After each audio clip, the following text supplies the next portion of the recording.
السلام علیکم۔ نہج البلاغہ خطبہ نمبر 56۔ بسم اللہ الرحمن الرحیم۔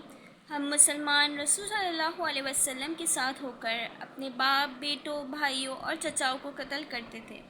اس سے ہمارا ایمان بڑھتا تھا، اطاعت اور راہ حق کی پیروی میں اضافہ ہوتا تھا، اور کرب و الم کی زوزشوں پر صبر میں زیادتی ہوتی تھی، اور دشمنوں سے جہاد کرنے کی کوشش بڑھ جاتی تھی۔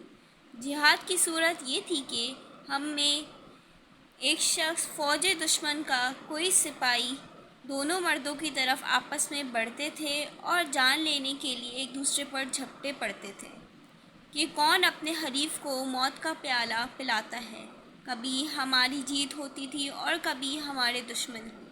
چنانچہ جب خداوند عالم نے ہمارے نیتوں کی سچائی دیکھ لی تو اس نے ہمارے دشمنوں کو رسوا و ذلیل کیا اور ہماری نصرت و تائید فرمائی، یہاں تک کہ اسلام سینہ ٹیک کر اپنی جگہ پر جم گیا اور اپنی منزل پر برقرار ہو گیا۔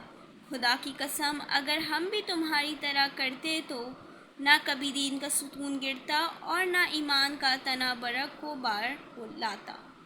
خدا کی قسم، تم اپنے کیے کے بدلے میں دودھ کے بجائے خون دو گے اور آخر تمہیں ندامت و شرمندگی اٹھانا پڑے گی۔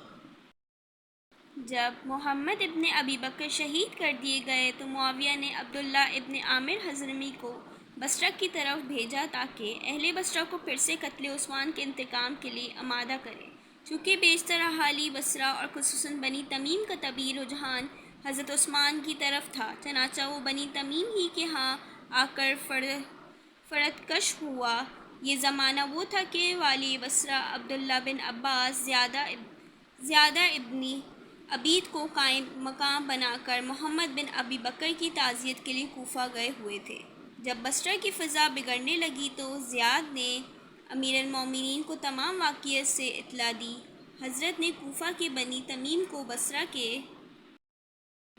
کے لیے آمادہ کرنا چاہا، مگر انہوں نے چپ سادھ لی اور کوئی جواب نہ دیا۔ امیر المومنین نے جب ان کی کمزوری اور بے ہمتی کو دیکھا تو یہ خطبہ ارشاد فرمایا کہ ہم تو پیغمبر کے زمانے میں یہ نہیں دیکھتے تھے کہ ہمارے ہاتھوں سے قتل ہونے والے ہمارے بھائی بند اور قریبی عزیز ہوتے ہیں، بلکہ جو حق سے ٹکراتا تھا ہم اس سے ٹکرانے کے لیے تیار ہو جاتے تھے، اور اگر ہم بھی تمہاری طرح غفلت و بے عملی کی راہ پر چلے تو نہ دین کی بنیادی مضبوط ہوتی اور نہ اسلام پروان چڑھتا۔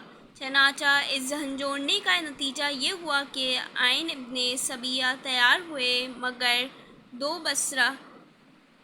دو صبرہ پر پہنچ کر دشمن کی تلواروں سے شہید ہوئے۔ پھر حضرت نے جاریہ ابن قدامہ کو بنی تمیم کے 50 افراد کے ساتھ روانہ کیا۔ انہوں نے اپنی قوم قبیلے کو سمجھانے بجھانے کی سر توڑ کوششیں کی، مگر وہ راہ راست پر آنے کے بجائے گالم گلوچ اور دست درازی پر اتر آئے تو جاریہ نے زیاد اور بنی ازاد کو اپنی مدد کے لیے پکارا۔ ان کے پہنچتے ہی ابن حضرمی اپنی اپنی جماعت کو لے کر نکل آیا۔ دونوں طرف سے کچھ دیر تک تلواریں چلتی رہی۔ آخر ابن حضرمی 70 آدمیوں کے ساتھ بھاگ کھڑا ہوا اور سبیل سعدی کے گھر میں پناہ لی۔ جاریہ کو جب کوئی چارہ نظر نہ آیا تو انہوں نے اس کے گھر میں آگ لگوا دی۔ جب آگ کے شعلے بند ہوئے تو وہ سراسیمہ ہو کر بچنے کے لیے ہاتھ پیر ملونے لگا، مگر فرار میں کامیاب نہ ہو سکے۔